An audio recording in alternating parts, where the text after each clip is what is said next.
இன்னைக்கு என்ன டிஃபன்? இன்னைக்கு தோசை தாம்மா. சார் பருப்பு சாம்பார். நமக்கு தான் தோசைக்கு பருப்பு சாம்பார் பிடிக்குமே, அதனால சட்னி. சரிம்மா சீக்கிரம் போடு, லேட் ஆயிடுச்சு ஆஃபீஸ்க்கு.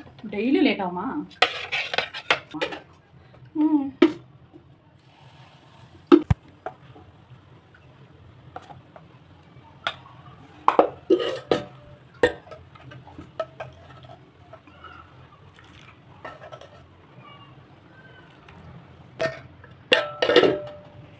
சாம்பாருக்கு தோசைக்கு ரொம்ப நல்லாயிருக்கும் ஃப்ரெண்ட்ஸ். எங்கள் வீடியோ பிடிச்சிருந்தா ஒரு லைக் பண்ணுங்க, ஷேர் பண்ணுங்க.